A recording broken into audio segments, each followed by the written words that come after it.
Bellum 1 is as beautiful as it is haunting, with a mix of black metal tracks and a number of neoclassical pieces, sporting delightful piano and orchestral tracks both on their own, and backing the black metal tracks as an atmospheric symphonic mix. Grisly and guttural vocals mix well with the symphonic side of things, but still running that quintessential black metal style with the rest of its instrumentation. A mix of neoclassical tracks with symphonic black metal produces some truly amazing music, but the juxtaposition can be a little jarring for someone coming to appreciate one over the other. The first track is a piano number, with appropriate orchestral backing to build up a good heap of suspense and tension as things kick off for the first official black metal track of the album, Into Wooded Hollows, which runs for a whopping 9 minutes and still isn't the longest track on the album. Into Wooded Hollows shows off the band's metal skills nicely, mixing it with some tasteful atmospheric tunes and backings, feeling almost ethereal or preternatural. After that, however, we run into the absolute beast of the album and my favourite track, Eternal Unrest.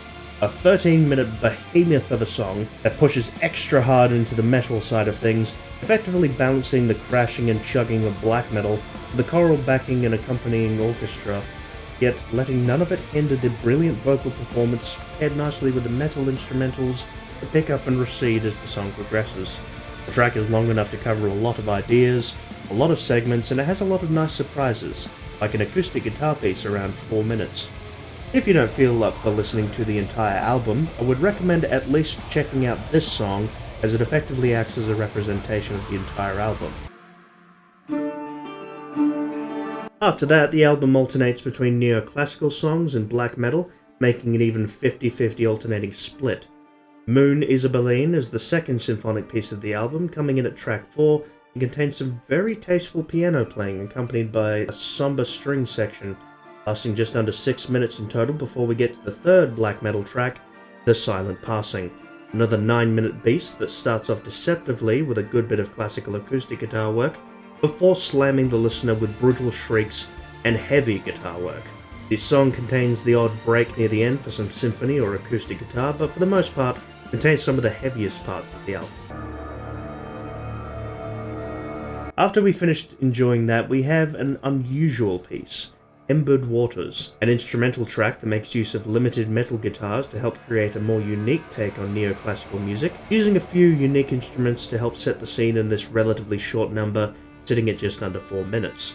This leads nicely into the last metal track of the album, Lucille's Gate, which mixes blasting drum beats and a good mix of ambience to reinforce the shrieking and heavy guitar playing, which this song seems to deliver in abundance. Some good solo sections and a very dramatic mood with dark overtones. After that, the album finishes off on one last neoclassical piece, Imperial Night Sky.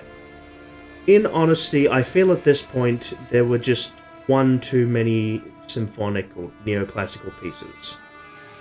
5 to 3, I feel, would have been a better balance for an album like this, though it helps that each of the songs is done well.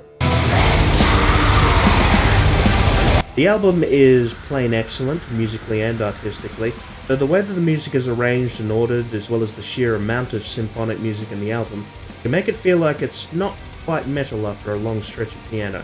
The music is beautiful, the metal is done excellently, and the style overall fits everything together nicely. However, I think that a little less symphony would go a long way in distinguishing certain tracks from each other. Still, whether you're in for the metal, the classical, or both, I still recommend this album and look forward to seeing what else Aquilus can come up with.